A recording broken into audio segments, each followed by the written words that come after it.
Hello बच्चों, good morning. कल अपन ने करा था 10th क्लास में, अपन कर रहे थे दैनिक जीवन में रसायन, 5th चैप्टर पढ़ रहे थे। उसका आज टॉपिक रहेगा अपना प्रबल क्षार। अपन ने आरएनएस के अनुसार आरएनएस संकल्पना पढ़ी थी, उसमें अपन पढ़ रहे थे कि क्षार क्या होते हैं, अम्ल क्या होते हैं। फिर अपन ने पढ़ा था कि प्रबल अम्ल क्या होता है, दुर्बल अम्ल क्या होता है। आज अपन पढ़ेंगे प्रबल क्षार क्या होता है। तो देखो, प्रबल क्षार की अगर परिभाषा की मैं बात करूं तो प्रबल क्षार उन्हें कहते हैं, तो वे क्षार जो जलीय विलयन में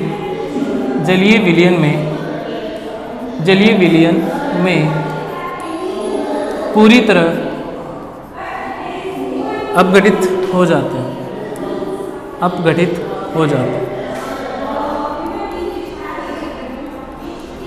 हैं, ठीक है। उनको अपन क्या बोलते हैं, प्रबल क्षार कहते हैं। आरएनएस ने ये बताया था। इसका उदाहरण मैं आपको लिख देता हूँ कि जैसे NaOH है ना, ये क्या करता है एक्वस सॉल्यूशन में, ये क्या होता है Na+ में टूट जाएगा और OH- में टूट जाएगा, ठीक है। यानी पूरी तरह का मतलब हो गया, पूरी तरह अपघटन का मतलब हो गया कि जब अपन इसको जलीय विलयन में अपघटित करेंगे तो ये पूरी तरीके से एक तो Na+ बना देगा और OH- बना देगा।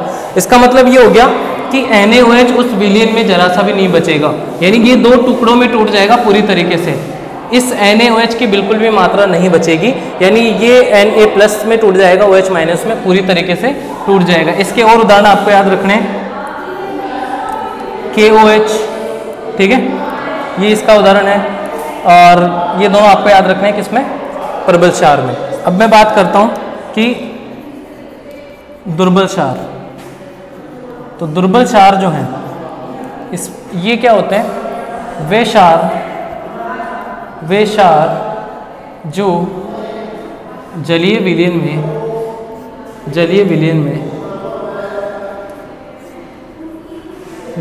में पूर्णतया आयनित नहीं होते,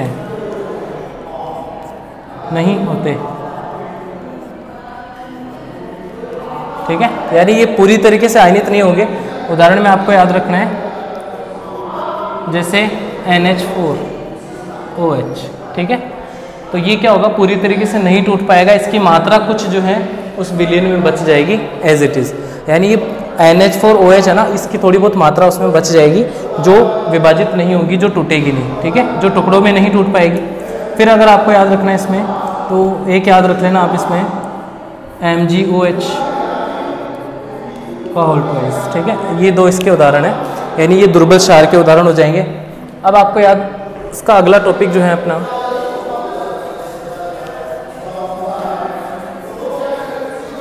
अब ये आरएनएस संकल्पना जो है, आरएनएस संकल्पना केवल उन्हीं अम्लों और उन्हीं क्षारों पे लागू होती है। जैसे कि आप बोल सकते हो HCl है, HCl एक अम्ल है, तो इसमें H था, ठीक है, NaOH है, NaOH, तो इसमें क्या था, OH। तो ये संकल्पना जो है आरएनएस ने जो बताया वो केवल उन्हीं अम्लों और उन्हीं क्षारों पे लागू होती है जिनमें या तो H+ हो, या तो H हो, या OH हो। तो इसके अलावा जितने भी अम्ल या क्षार होते हैं, या अम्ल या क्षारीय प्रकृति के जितने भी पदार्थ होते हैं, उन पे ये आरएनएस संकल्पना लागू नहीं होती है।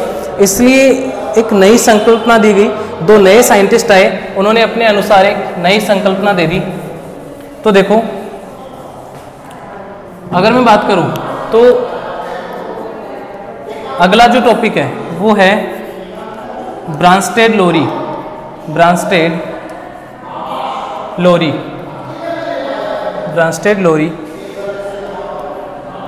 संकल्पना, ठीक है। यानी आरएनएस संकल्पना तो वहां फेल हो गई जहां पे जिन अम्लों या जिन क्षारों में H नहीं था या फिर OH नहीं था, तो उनके लिए जो है वो संकल्पना लागू नहीं होती थी। अब नई संकल्पना दी गई, ब्रांस्टेड और लोरी दो साइंटिस्ट थे, ब्रांस्टेड और लोरी, उन्होंने अपने अनुसार एक अम्ल और क्षार की परिभाषा दी। तो इन्होंने जो है एक परिभाषा दे दी कि अम्ल वे पदार्थ होते हैं, अम्ल वे पदार्थ होते हैं, या आप बोल सकते हो कि अम्ल जो होते हैं, अम्ल प्रोटॉन दाता होते हैं, प्रोटॉन दाता होते हैं। अम्ल जो है प्रोटॉन दाता होते हैं तथा क्षार प्रोटॉन ग्राही होते हैं, प्रोटॉन ग्राही होते हैं।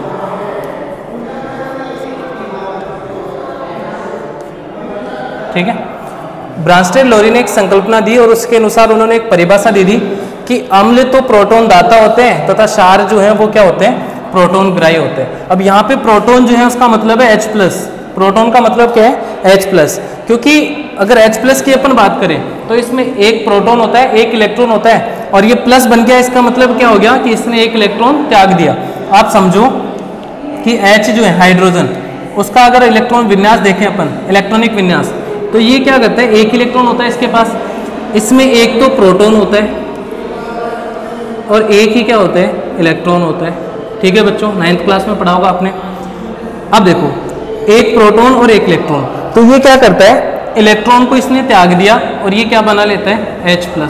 ठीक है, प्लस कब आता है, जब कोई परमाणु इलेक्ट्रॉन त्यागता है। तो H ने क्या कर दिया, इलेक्ट्रॉन त्याग दिया, तो ये क्या बन गया, अब इसमें क्या बच गया, एक प्रोटॉन बच गया। तो H+ को अपन क्या बोल सकते हैं, प्रोटॉन बोल सकते हैं। ठीक है भाई, ये क्या हो जाता है, प्रोटॉन हो जाएगा।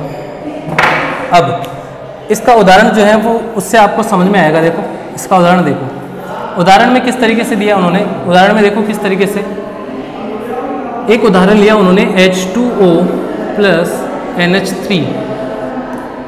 ठीक है, H2O + NH3। अब देखो यहां बना NH4 + OH-। इतना क्लियर है। H2O और NH3 दोनों अभिक्रिया कर रहे हैं, क्या बना रहे हैं, NH4 + और OH-।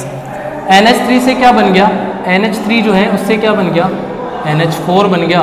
यानी NH3 ने प्रोटॉन ग्रहण कर लिया, प्रोटॉन ग्रहण कर लिया। ठीक है, प्रोटॉन ग्रहण कर रहा है और H2 क्या बन गया, OH-। ठीक है, यानी यहाँ से H+ हट गया, तो ये क्या बोल सकते हैं अपन, प्रोटॉन दाता, प्रोटॉन दाता। समझ रहे हो, H2 था, इसमें से एक H हट गया तो क्या बन गया, ये एक H बच गया इसमें। ठीक है, और माइनस चार्ज आ गया उसमें। तो यहाँ से क्या हुआ कि एक H हट गया, यानी प्रोटॉन हट गया। तो प्रोटॉन हटा तो इसको बोल दिया अपन ने प्रोटॉन दाता, और NH3 ने प्रोटॉन ले लिया तो प्रोटॉन ग्राही, प्रोटॉन ग्राही। तो ये तो क्या हो गया बच्चों, ये तो क्या हो गया, ये ग्रहण कर रहा है, इसका मतलब ये क्या हो गया, क्षार हो गया, और ये दे रहा है, इसका मतलब क्या हो गया, ये अम्ल हो गया। ठीक है, अब आपको याद रखना है कि अम्ल जो है ना, इसका उल्टा तो क्या हो जाएगा, संयुग्मी क्षार, ये हो जाएगा संयुग्मी। याद रखना आपको, ये संयुग्मी क्षार, और ये क्या था, क्षार, तो ये क्या बन जाएगा इसका, संयुग्मी अम्ल, संयुग्मी अम्ल। ठीक है भाई, इतना क्लियर होना चाहिए। तो ये क्या थी, ब्रांस्टेड लोरी ने एक संकल्पना दी, उन्होंने एक परिभाषा बता दी कि अम्ल प्रोटॉन दाता होते हैं। प्रोटॉन मैंने समझा दिया आपको, प्रोटॉन क्या होता है H+, तथा क्षार क्या होते हैं, प्रोटॉन ग्राही होते हैं। तो इस तरीके से आपको ये परिभाषा याद रखनी है। ये एग्जाम्पल आपको लिख के आना है इस तरीके से, और इसको समझा देना है। ठीक है, अब नेक्स्ट जो है, अब ये संकल्पना भी जो है कुछ अम्लों पे लागू नहीं हुई, तो एक नई संकल्पना दी गई, अम्ल और क्षार की नई परिभाषा दी गई। और नई परिभाषा कुछ इस तरीके से थी, नई परिभाषा कुछ इस तरीके से थी कि उसको अपन बोलते हैं लुईस संकल्पना। लुईस एक वैज्ञानिक थे, उन्होंने दे दी लुईस संकल्पना।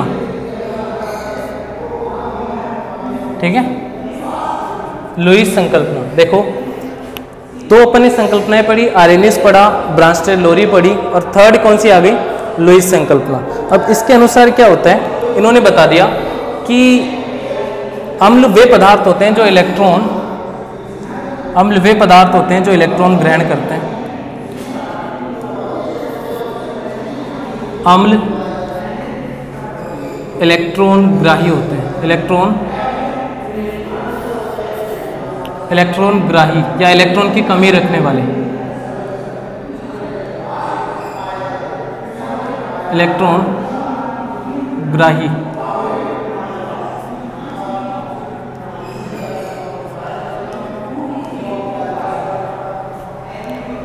अम्ल इलेक्ट्रॉन ग्राही होते हैं तथा क्षार जो होते हैं, क्षार इलेक्ट्रॉन दाता। ठीक है, या बोल सकते हो कि इलेक्ट्रॉन समूह को ग्रहण करने वाले, इलेक्ट्रॉन ग्रहण करने वाले। आप तो ये समझो कि अम्ल क्या होते हैं, इलेक्ट्रॉन ग्रहण करते हैं। ये इलेक्ट्रॉन के आधार पर है, वो प्रोटॉन के आधार पर थी। लोइस संकल्पना में क्या बताया गया, ये इलेक्ट्रॉन के आधार पर, बच्चों ध्यान रखना इतना सा डिफरेंस है कि यहाँ पे ये इलेक्ट्रॉन के आधार पर दी गई थी। जो इलेक्ट्रॉन ग्रहण करेंगे या फिर जिनके पास इलेक्ट्रॉन की कमी है उनको अपन क्या बोलते हैं, अम्ल बोलते हैं। और जिनके पास इलेक्ट्रॉन ज्यादा है या फिर जो इलेक्ट्रॉन दे रहे हैं तो उनको अपन क्या बोलते हैं, उनको अपन क्या बोलेंगे, क्षार बोलेंगे। ठीक है, तो देखो एक उदाहरण से समझते हैं इसको अपन।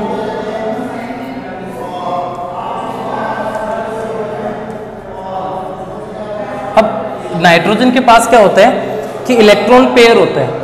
ठीक है, एकाकी इलेक्ट्रॉन युग्म, आप इसको लिख सकते हो एकाकी इलेक्ट्रॉन युग्म ग्रहण करने वाले या इलेक्ट्रॉन युग्म को ग्रहण करने वाले, इलेक्ट्रॉन युग्म लिखना इसको। इलेक्ट्रॉन युग्म ग्राही जो होते हैं वो क्या होते हैं, अम्ल। तथा क्षार इलेक्ट्रॉन युग्म दाता होते हैं। ठीक है, इतना याद रखना आपको। इलेक्ट्रॉन युग्म लिखना आपको कि अम्ल इलेक्ट्रॉन युग्म ग्राही होते हैं तथा क्षार जो होते हैं वो क्या होते हैं, इलेक्ट्रॉन युग्म दाता होते हैं। अब देखो, अब नाइट्रोजन के पास क्या है, इलेक्ट्रॉन युग्म है। ये दो डॉट जो है ना, ये क्या है, इलेक्ट्रॉन युग्म, एकाकी इलेक्ट्रॉन युग्म बोलते हैं इसको। तो इसने क्या कर दिया, इन दोनों इलेक्ट्रॉन को, इसके पास इलेक्ट्रॉन की कमी थी तो इसने दोनों इलेक्ट्रॉन किसको दे दिए, Bf3 को। तो ये क्या बन जाएगा, Bf3 NH3, यानी यहाँ का जो दोनों इलेक्ट्रॉन थे वो किसको दे दिए, इसने Bf3 को दे दिए। और ये जो है ना एरो दिखा रहा है ना, ये एरो, ये होता है बच्चों उपसह संयोजक बंध, उपसह संयोजक बंध, उपसह संयोजक बंध, उपसह संयोजक बंध। इतना क्लियर है। Bf3 इसके पास इलेक्ट्रॉन की कमी थी, इसके पास इलेक्ट्रॉन ज़्यादा थे, तो इसने अपने इलेक्ट्रॉन युग्म को किसको दे दिया, Bf3 को दे दिया। और इन्होंने, इनके बीच में कौन सा बंध बन गया, उपसह संयोजक बंध बन गया। ठीक है, अगर मैं इसकी डिटेल में इसको जैसे कि Bf3 जो है इसकी संरचना अगर देखें अपन तो इस तरीके से होगी कि बोरोन जो होता है, बोरोन कितने नंबर पे आता है, 5 नंबर पे आता है। इलेक्ट्रॉन भी कितने होंगे इसमें, 5 इलेक्ट्रॉन होंगे। ठीक है, बोरोन में 5 इलेक्ट्रॉन होंगे। तो देखो ये क्या करता है, इसके पास 5 इलेक्ट्रॉन है, 3 इलेक्ट्रॉन की इसको क्या है, जरूरत है। तो ये क्या करता है, फ्लोरीन के इलेक्ट्रॉन के साथ संयोजकता कर लेता है, साझा कर लेता है इलेक्ट्रॉन को। क्रॉस जो है वो क्या है, फ्लोरीन के इलेक्ट्रॉन है। ठीक है, अब ये क्या करता है, अपने एक एक इलेक्ट्रॉन, इसके बाह्यतम कोश में 3 इलेक्ट्रॉन होते हैं बच्चों। इसके बाह्यतम, देखो ये जब भी अपन इलेक्ट्रॉन बिंदु संरचना बनाते हैं तो उसमें अपन क्या करते हैं, बाह्यतम कोश के इलेक्ट्रॉन दिखाते हैं। फ्लोरीन के पास 7 इलेक्ट्रॉन होते हैं, तो 3 फ्लोरीन है, इनके पास 7 इलेक्ट्रॉन है और इनको अपन क्रॉस से दिखा रहे हैं। इतना याद रख लोगे आप। फिर मैं बात करूं कि बोरोन जो होता है उसके पास बाह्यतम कक्षा में 3 इलेक्ट्रॉन होते हैं। अब इसका अष्टक पूरा करने के लिए क्या करते हैं, ये साझा कर लेते हैं इलेक्ट्रॉन का इस तरीके से। अब देखो, तो फ्लोरीन का तो अष्टक पूरा हो गया, लेकिन क्या बोरोन का अष्टक पूरा हो रहा है। बोरोन देखो एक बार, 2 2 4, देखो इस तरीके से बोरोन किस तरीके से शेयर करेगा इलेक्ट्रॉन, ये इलेक्ट्रॉन को साझा करेगा इस तरीके से। अभी भी बोरोन के पास 2 इलेक्ट्रॉन की कमी है, देखो 2 2 4 2 6 इलेक्ट्रॉन हो रहे हैं। अभी भी इसके पास जो है 2 इलेक्ट्रॉन की कमी है, तो ये क्या करता है, 2 इलेक्ट्रॉन की कमी है और इसके पास 2 इलेक्ट्रॉन ज़्यादा थे, तो इसने 2 इलेक्ट्रॉन किसको दे दिए, बोरोन को दे दिए।